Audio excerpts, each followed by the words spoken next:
Il est 6h du BAT et c'est la période estivale. On en profite donc pour faire un hors-série, les vacances du BAT. Alors si tu veux entendre parler de projets innovants, d'événements organisés durant l'été liés au BTP et toujours plus de partage d'expériences de pros du secteur, profite bien de l'épisode qui va suivre. Bonjour à tous, on se retrouve pour un nouvel épisode des vacances du BAT. Aujourd'hui on va traiter d'une thématique particulière, on va traiter du référencement, de comment bien se référencer sur internet pour les artisans et pour les entreprises du bâtiment et des travaux publics. Pour en parler aujourd'hui, je reçois Guillaume Audren, le cofondateur de Regata. Salut Guillaume. Salut Nicolas, merci beaucoup pour l'invitation. Écoute, ça fait vraiment plaisir de pouvoir profiter des vacances pour traiter un sujet qui peut être justement tout au long de l'année un gros casse-tête pour les artisans, pour les entreprises du bâtiment et même en général pour pas mal d'entreprises cross-secteur. Aujourd'hui, on va parler de pas mal de choses. Du coup, on va parler de Google My Business, on va parler de référencement, on va aussi parler de Regata. Et avant de parler de tous ces sujets-là, moi, je vais te demander une seule chose, c'est de te présenter, nous dire qui es-tu et ton lien que tu entretiens, le lien que tu entretiens avec les entreprises du bâtiment et des travaux publics. Ouais, avec grand plaisir. Du coup, moi, donc Guillaume Audren, j'ai 31 ans, j'ai cofondé Regata il y a un peu plus de 3 ans et demi avec un ami d'enfance, Étienne. Je viens pas du tout de cet univers-là, moi, pour être très transparent. Je viens plutôt de l'univers de la finance. Donc, j'étais en finance à Paris et puis j'ai fait un burn-out comme beaucoup d'entre nous. Et du jour au lendemain, j'ai voulu claquer la porte et recommencer à zéro. Mon ami Étienne, du coup, m'a proposé, lui, de créer une boîte avec lui sur le digital, sur la partie référencement Google My Business. Et en fait, on est parti d'un constat assez simple, c'est qu'on a plein de personnes autour de nous qui sont dans le bâtiment et qui voulaient se développer avec le digital. Ou en tout cas, ils voulaient se développer, ils ne savaient pas exactement ce qu'il fallait faire. Et du coup, on les a aidés, tout simplement. L'idée, elle vient de là, quoi. Ok, ouais, donc vraiment, t'es passé d'un parcours où t'étais dans du service un peu moins tangible, on va dire. Oui. Tu ressentais moins la chose, l'apport que tu avais aussi auprès de tes clients, je pense. C'est ouais, plus, exactement, c'est une super problématique que tu soulèves. Gros problème de sens, alors c'est très cliché, ouais, c'est très actuel. Dans la façon que tu as eu d'amener justement ce produit, cette entreprise que vous avez créée, Regata, qui va être un peu le sujet connexe aussi de cet épisode, y a ce côté-là, c'est rendre service, mais de manière plus concrète et voir vraiment le résultat. Donc du coup, le résultat, il va être plutôt concret quand on parle de référencement. C'est assez large comme sujet, mais c'est un sujet que vous avez pris à bras-le-corps aussi pour les entreprises locales au début, puis maintenant pour un peu tout le monde, et notamment les artisans et les entreprises du bâtiment et des travaux publics, ce qui nous permet d'en parler aujourd'hui. C'est quoi la raison d'être au-delà du service de Regata ? La raison d'être, en fait, c'est d'aider les entrepreneurs locaux de manière un peu plus large à se développer avec la communication digitale. En fait, ce que je n'ai pas expliqué, c'est que depuis qu'on est gamin, avec Étienne, on baigne dans l'entrepreneuriat local, que ce soit des amis à nous, qui vont être artisans ou des entreprises du bâtiment. Et puis, on a aussi, moi, dans ma famille, personnellement, j'ai mon père qui a une petite bijouterie, donc on est dans un secteur un peu différent, mais finalement, il rencontre les mêmes problématiques. C'est de vouloir se développer avec le digital, mais qu'il n'aime pas ça, il ne sait pas exactement comment faire. Donc, à la base, la raison d'être, elle est là, c'est de venir justement aider des gens qui sont autour de nous à se développer.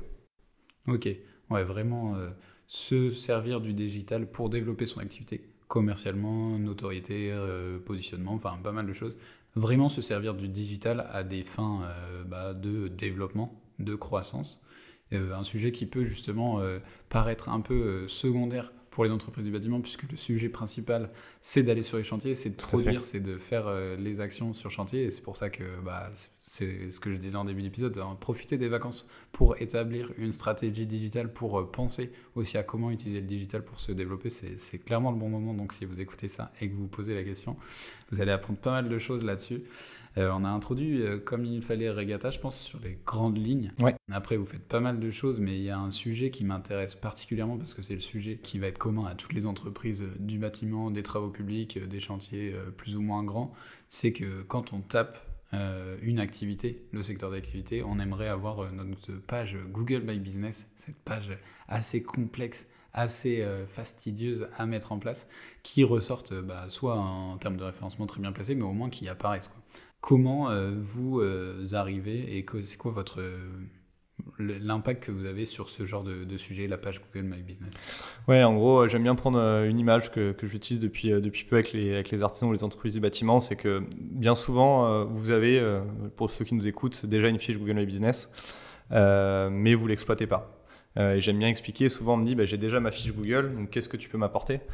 Et je lui dis c'est comme si j'avais un marteau. Le marteau c'est l'outil, mais si je m'en sers pas ou je sais pas m'en servir, il va rien se passer dessus. Et donc c'est exactement le concept. Et en fait nous ce qu'on va faire, c'est qu'on va travailler sur l'ensemble de ce qu'on appelle les critères de référencement. Donc là je vais peut-être vulgariser un peu parce que parfois je perds les gens en utilisant ces termes-là. Mais les critères déjà le référencement, qu'est-ce que c'est? Peut-être que tout le monde ne sait pas, c'est très très simple, c'est comme tu disais, c'est le fait de remonter sur des mots-clés. Donc je suis plombier, je suis à Nantes, je tape plombier Nantes, c'est moi qui ressors.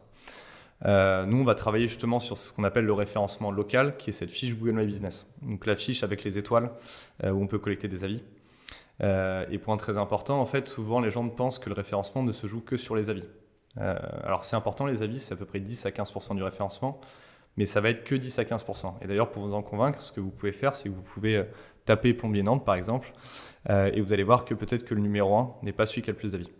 Et donc, en fait, il y a plein d'autres critères. Il y a aussi des sujets de rédactionnel, de rédiger des posts, de bien les rédiger, de mettre des bons mots-clés aux bons endroits. Et puis, il y a aussi des sujets techniques. Pour toute personne qui a déjà bossé sur Google My Business, vous avez dû voir qu'il y a plein de paramètres, plein de champs. C'est super galère, ça disparaît, ça réapparaît. Et nous, justement, on s'occupe de ça pour faire en sorte que l'artisan ou l'entreprise du bâtiment, que ça intéresse absolument pas ou très peu, puisse y avoir accès sans avoir quasiment rien à faire. Ouais, c'est faire en sorte que pour justement un public qui a des priorités plutôt d'entrepreneuriat commercial ou même terrain, puisque la plupart des actions qui sont réalisées dans les entreprises de bâtiment, c'est sur le chantier, c'est là où ça se réalise. Et pour le coup, quand il y a du chantier, on a quand même beaucoup moins de temps pour se consacrer au digital. C'est peut-être ça qui fait que des fois le sujet est pris de manière plutôt secondaire, puisque c'est pas forcément celui-là qui va impacter financièrement ou économiquement la boîte dès le début, mais par contre ça peut l'impacter positivement pour la suite s'il est bien travaillé, ce positionnement. Ça ressemble à quoi une fiche Google My Business bien optimisée pour toi? Alors, ce serait compliqué de répondre directement. En fait, le résultat, il est assez simple, il est visible, il est visuel, donc c'est ce que vous ressortez. Si vous ressortez déjà, vous avez bien optimisé votre fiche. Mais tu évoquais d'ailleurs un point sur lequel je rebondis, c'est que tu disais ça peut impacter positivement, mais le fait de ne pas s'en soucier, ça peut aussi impacter négativement. Là, je vais évoquer un sujet que les gens ne connaissent pas, mais c'est que la fiche Google, il y a des règles qui sont dictées par Google. Et si jamais on change de la mauvaise manière, par exemple un horaire, un titre, on peut perdre sa fiche Google My Business. Et là, typiquement, la semaine dernière, j'ai une entreprise du bâtiment, un maçon qui m'a rejoint parce qu'il a perdu sa fiche, parce qu'il a mal changé son horaire. Autre point aussi qui peut arriver de manière négative, ça va être quelqu'un qui peut vous attaquer. En fait, on peut changer les fiches de l'extérieur sans y avoir accès. Okay. Donc en fait, nous, on travaille vraiment là-dessus. C'est un point important, c'est qu'on ne va pas travailler que sur du développement, on va aussi travailler sur de la protection. Et j'en parle parce que c'est un des sujets aussi où je sais que les entreprises du bâtiment sont vachement sensibles parce que généralement, elles gèrent très très mal leurs fiches et elles s'y intéressent pas trop, quoi. Ouais, c'est clair. C'est clair que disparaître du jour au lendemain de Google, des historiques de recherche de cette partie justement référencement, ça peut être vraiment complexe à gérer. On se retrouve un peu démuni quand il se passe ce genre de situation. C'est quoi les bons réflexes du coup à adopter? C'est quoi que vous soumettez aussi aux personnes que vous accompagnez là-dessus? Alors, sur les personnes qu'on accompagne, du coup, on leur demande rien de spécial, on leur dit juste de nous faire confiance, de nous déléguer, nous faire confiance et de surtout pas toucher la fiche à notre place. Pour ceux, par contre, qui souhaiteraient le faire par eux-mêmes aussi, je vais vous donner quelques conseils, ça peut vous aider. Si vous voulez être sûr que ça fonctionne bien, il y a 2 choses que vous devez faire absolument. 3 choses même. La première chose, c'est d'aller regarder les critères de référencement. Il en existe plus de 150 aujourd'hui. Notamment, il y a une étude de Whitespark qui explique justement ces 150 critères. Alors, je suis désolé, c'est en anglais pour les personnes qui ne parlent pas anglais, mais toutes les études sont en anglais. Ouais. Deuxième sujet que vous devez absolument faire, c'est de regarder ce qu'on appelle le Google Business Profile Help, qui en fait donne toutes les règles à respecter sur Google. Souvent, on change un titre sans s'en rendre compte, etc. Mais en fait, il y a des règles très strictes qui ont été fixées. Et le troisième sujet, c'est de regarder régulièrement sa fiche, parce que en fait, on peut venir changer votre numéro de téléphone, 106, ou votre titre, sans que vous en aperceviez si vous ne regardez pas votre fiche régulièrement. Donc pour nos clients, rien à faire. Vous avez juste à collecter des avis, ce qui est le b.a.-ba. Mais sinon, sur le reste, en fait, on s'occupe de tout et tous les critères qui sont un peu chiants, vous nous déléguez. Et puis pour les autres, un petit peu de boulot si vous voulez faire vous-même. Tu parlais de quelque chose au tout début de l'épisode, c'est que justement, il n'y a pas que les avis aussi pour être bien référencé sur une page Google. Qu'est-ce qu'il y a d'autre du coup qui fait la différence? Tu as parlé de 10-15% sur les avis, alors qu'on pourrait croire que si j'ai 100 avis à 5 étoiles, c'est ça qui va me faire remonter, alors que s'il faut, peut-être que j'en aurais eu besoin que de 15, vraiment 5 qualifiés, et le reste des choses que tu vas nous expliquer là maintenant aurait fait l'affaire, quoi.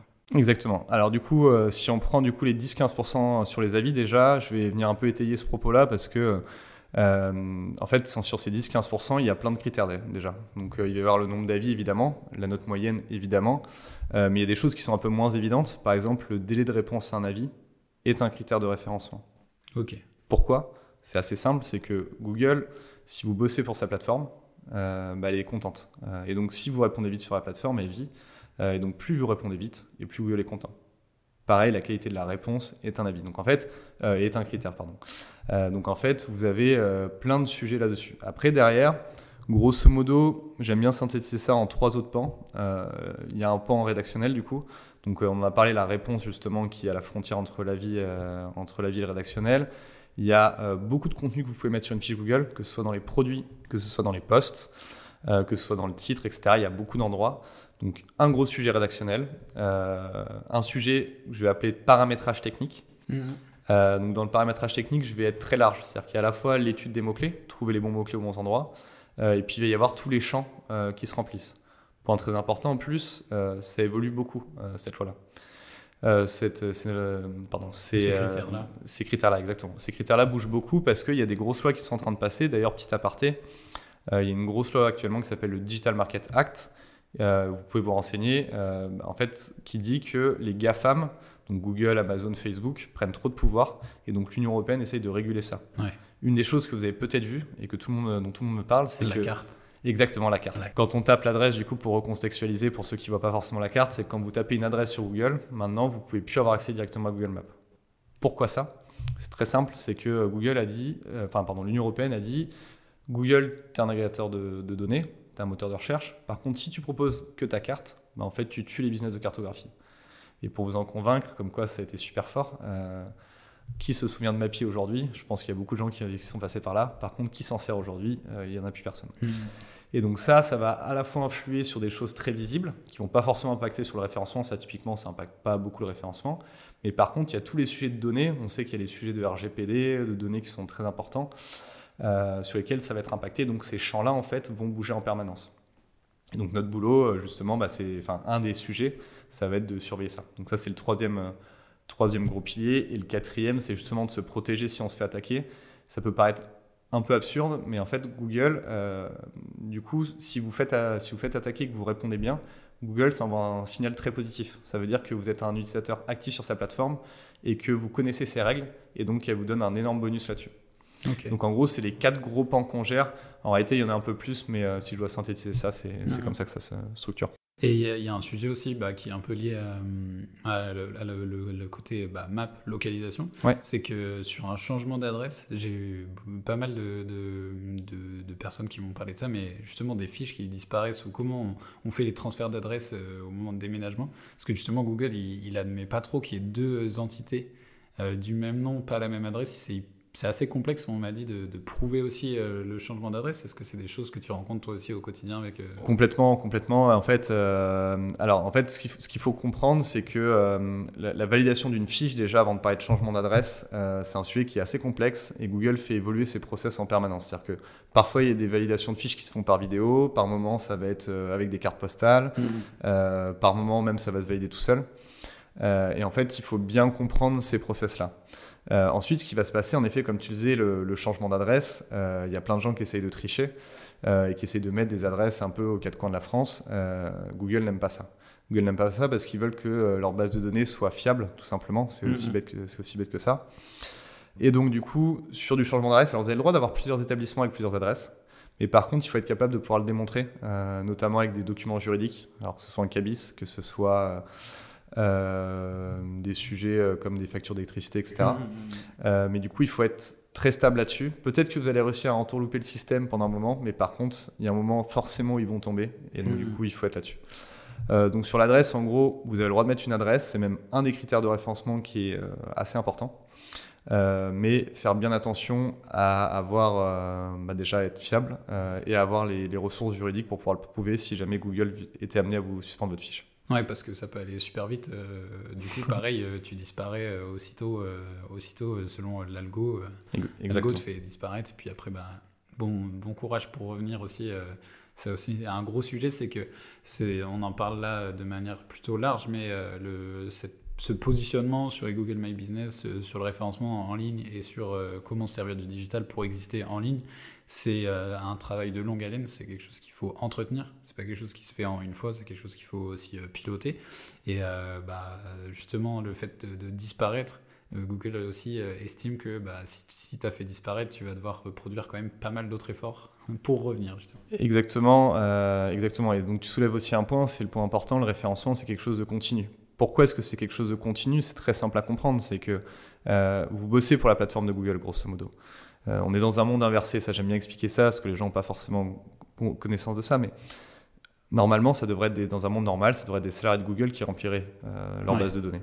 Et en fait, Google a inversé le modèle en disant c'est toi qui vas bosser à ma place, mais pourquoi est-ce que tu vas bosser à ma place ? C'est que je vais t'amener du trafic. Et donc du coup, à partir du moment où tu arrêtes de bosser pour moi, j'ai plus d'intérêt à te payer. C'est comme un salarié, quoi. C'est exactement le même concept. Donc il faut en effet entretenir ça. Et puis il y a un autre sujet, comme tu l'évoquais, c'est une suspension de fiche. C'est horrible. Si vous avez déjà échangé avec le support de Google, vous avez dû voir à quel point c'était complexe. Nous, grosso modo, on arrive à toujours récupérer les fiches historiquement. Je dis bien historiquement et j'espère que ça va être le cas toujours, mais le cas le plus simple, c'est 24 heures. Le cas le plus compliqué, c'est 6 mois. C'est très rare que ça nous prenne plusieurs semaines, mais ça peut arriver. Et donc, en effet, il faut être vachement au fait parce que parfois, c'est une grosse manne de business pour les gens, sans qu'ils le gèrent trop, etc. Et le jour où ça disparaît, ça peut créer un cataclysme parce que récupérer une fiche, c'est pas forcément évident. Et parfois même, d'ailleurs, là, le client dont je t'ai parlé, de maçon, qui a perdu sa fiche, j'étais très transparent avec lui en lui disant je sais pas si je vais réussir à la récupérer. Parce que je sais pas ce que tu as fait dessus en fait, donc je sais pas à quel point Google t'a blacklisté ou pas, quoi.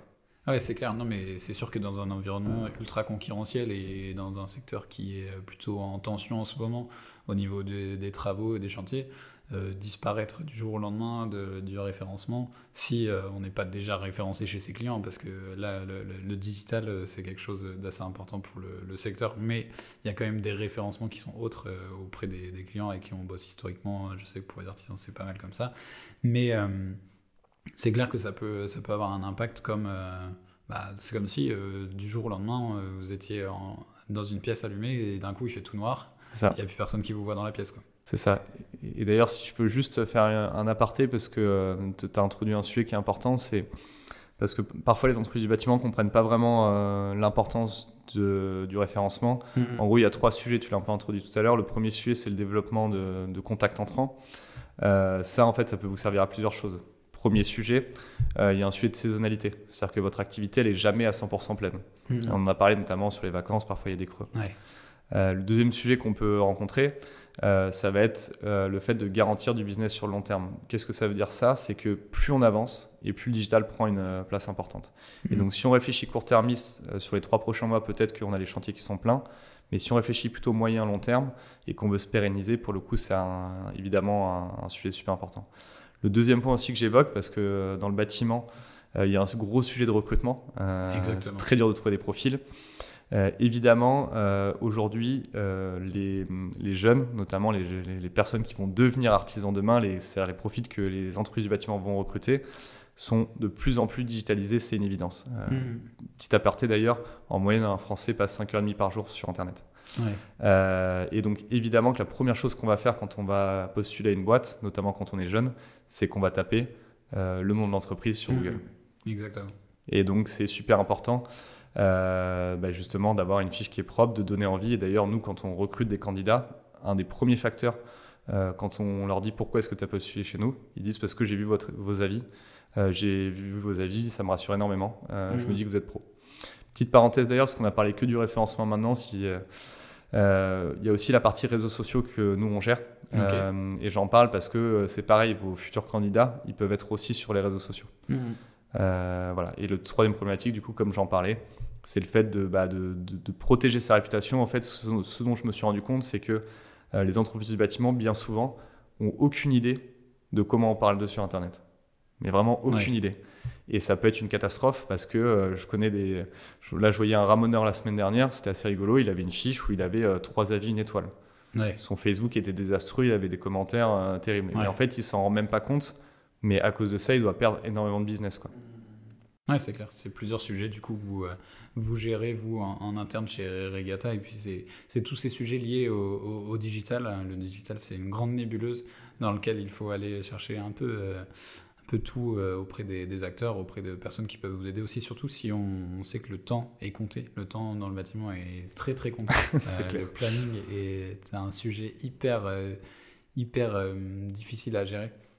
Notamment sur les décalages, parce que dans l'activité du bâtiment, il y a la partie terrain qui peut influer, mais il y a aussi énormément d'éléments extérieurs qui peuvent influencer la durée d'un chantier. Donc si vous sentez le besoin de vous faire accompagner là-dessus, et si vous sentez que c'est aussi un poids en termes d'heures, n'hésitez pas à vous faire accompagner. Il va me rester une dernière question, Guillaume, là-dessus, pour aussi ouvrir un peu les perspectives sur Regatta. C'est quoi vos enjeux, vous, à la fois de recrutement, je sais pas, de développement? C'est quoi les enjeux pour Regatta dans les mois à venir?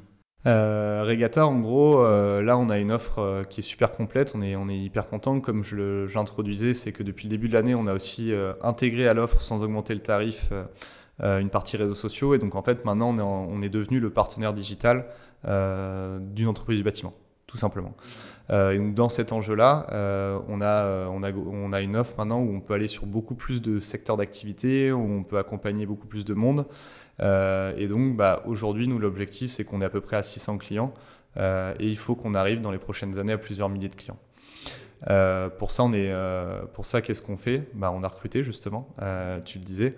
On a recruté une super directrice commerciale là, qui arrive dans 10 jours. On recrute beaucoup de commerciaux d'ailleurs.